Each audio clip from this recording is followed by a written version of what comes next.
Hey, what's up guys? It's Human Place here, and today I want to talk about RuneScape botting.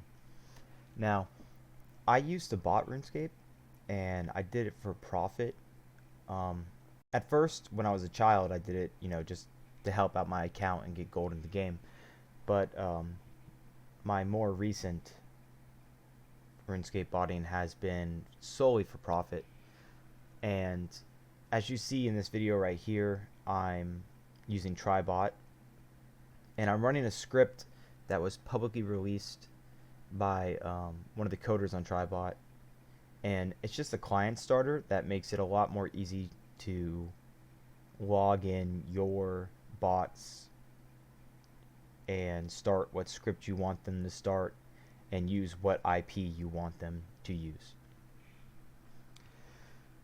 So when I first started botting, I wanted to make sure that I was actually going to be profiting from day one, as in by the end of the month I wanted to make sure that the RuneScape gold I acquired was more than what I was paying monthly for Tribot and for my proxies and for whatever expenses I had. One thing I wish I did differently when I first started was I wish I would have bought gold, because it's so hard to get the materials that I needed for this bot strategy that I use, or this method.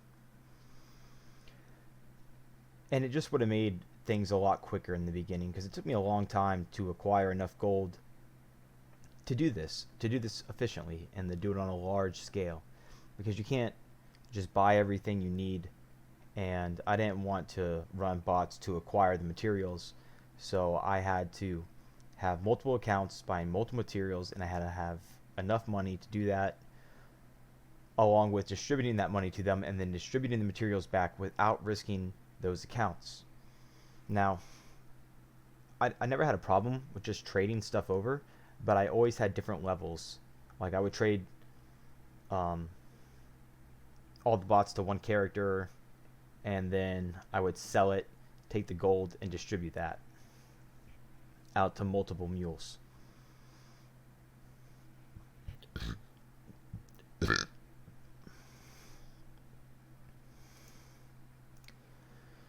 Now, as you see, the bot is just kind of logging into everything, or the script is logging into everything, and I'm running, I believe, 10 bots here.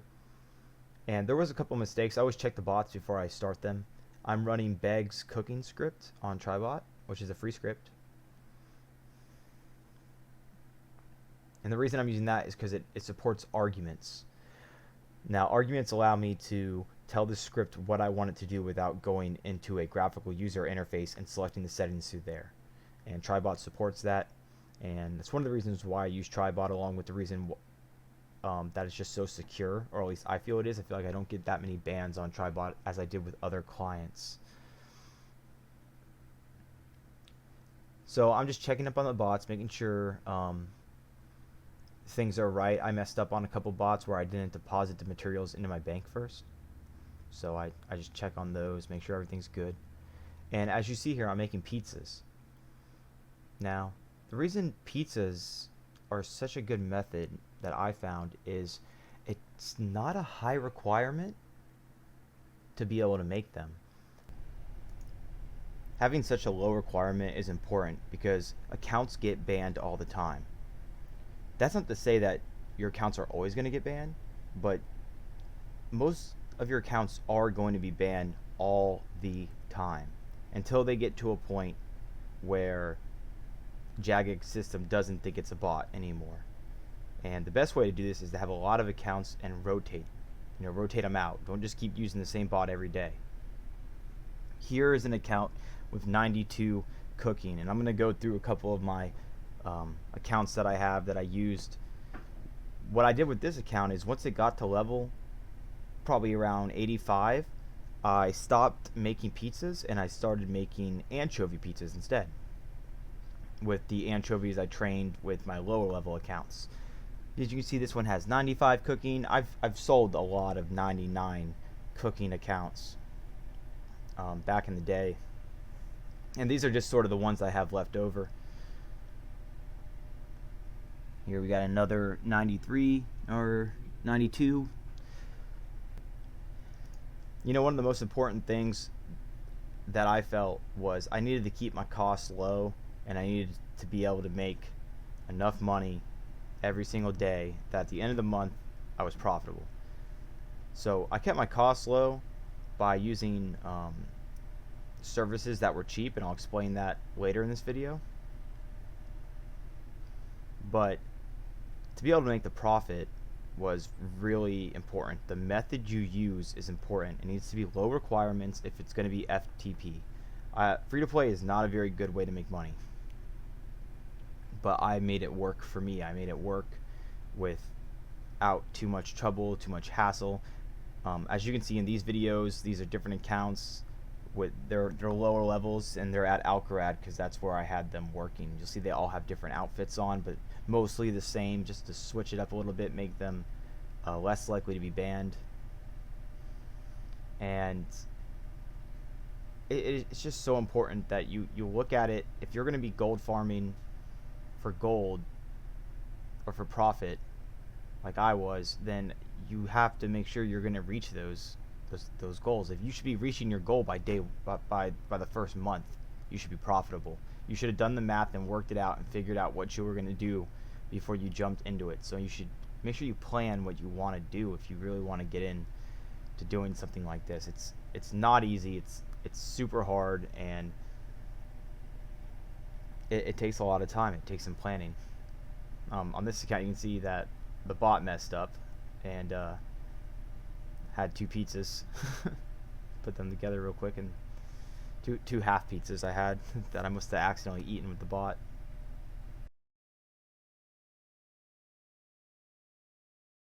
As you can see here, I haven't logged into these accounts in almost a year. I haven't been doing this for a long time, and even then I just logged back in to clear the accounts off of all the materials they had on them.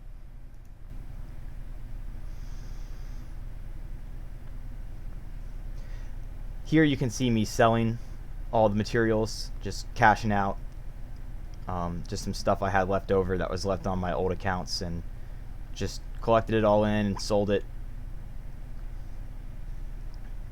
This is Hack Forms. This is a place where I did a lot of, most of my selling was done on Hack Forms because it was very easy. But to sell something like accounts, I used Scythe, and I sold gold on Scythe, I sold gold on Hack Forms, I sold gold to big websites like BOGO, and I have never been robbed. Not a single time was I ever scammed, but I was also very careful who I dealt with.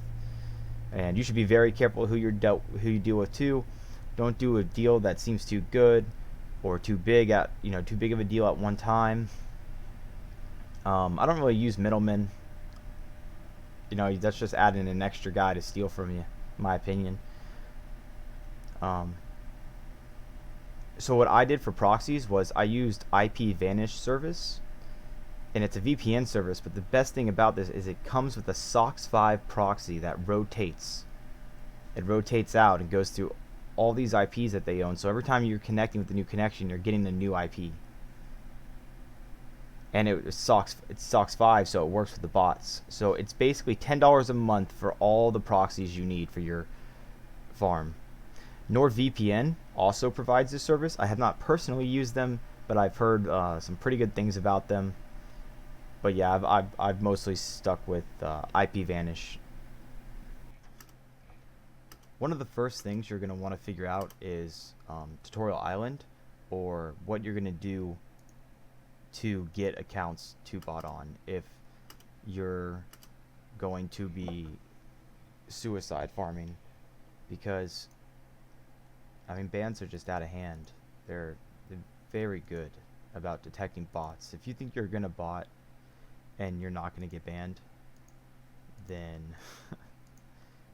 you're not prepared to really do this. Pretty much just expect bans all the time. And being able to get Tutorial Island figured out in the beginning is going to save you a lot of hassle towards the end. Now, what I would do is I would run a bot. I would have it make Tutorial Island accounts with all the same password. and I would just set a very random and unique username so that if I ever wanted to sell the account or anything, I could easily make that Gmail or make that email and be able to sell it to someone. After a bunch of accounts were made, I would actually set them aside for a little while, and I would let them age, is what I call it, for at least a week.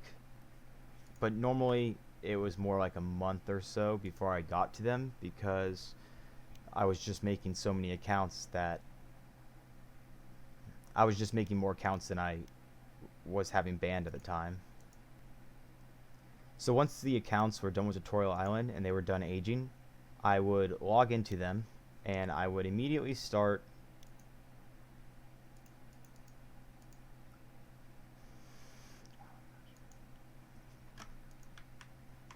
once the accounts were made and aged, I would log into them and I would immediately start doing whatever task I needed. I would skip doing quests because I found out that quests just had a very high ban rate if you used a bot to do them, and it just seemed more risky than just botting for 24 hours straight and then getting rid of, either the account gets banned or it doesn't get banned and I can keep using it. See, the way it works is either you have to have 7 quest points or you have to have 24 hours game time. And if you don't have 24 hours game time, there are things that you cannot trade. Now, you can receive items, but you cannot trade items over. Now, this isn't actually as bad as you might think, because when you're doing something like pizzas, you can actually trade some of that stuff over. You can trade the pizzas over. You can trade the unfinished pizzas over. What you can't do is trade over anchovies. You can't trade yourself raw anchovies on a new account and then trade back cooked anchovies right away. You'd have to wait until the 24-hour ban was up. Or you would have to do 7 quest points, which again, I wouldn't recommend. Finding a tutorial island script might be sort of challenging to do. At the very least, you could pay someone to make one for you. But last time I was botting, it was hit or miss with a lot of the scripts, and they weren't always updated. Once you do find a tutorial island script, you're going to need to find some anti-captcha system, because when you create an account, it's going to ask you to solve the captcha. And it's not very expensive. I put $10 in and made thousands and thousands of accounts just off $10. You also need some kind of an account checker. I believe I was using DHN checker from EpicBot. I think it's something like that. And that's just to make sure it's a script that logs into the accounts, it checks them to make sure that they're not banned, and then it creates a list and says these are the ones that aren't banned. Because if you're making thousands and thousands of accounts, there's no way you're going to go manually check them all. It would take you forever. Okay, that's all the time I have for today. I'll come out with the part 2 as soon as possible. Hope you guys enjoyed the video, and I hope that it helped you understand better how a successful, very, very small bot farm, but nonetheless successful, could be ran by someone with very little experience. And just have an awesome day, guys. Thanks for watching the video. Like, comment, subscribe. Thanks. Peace.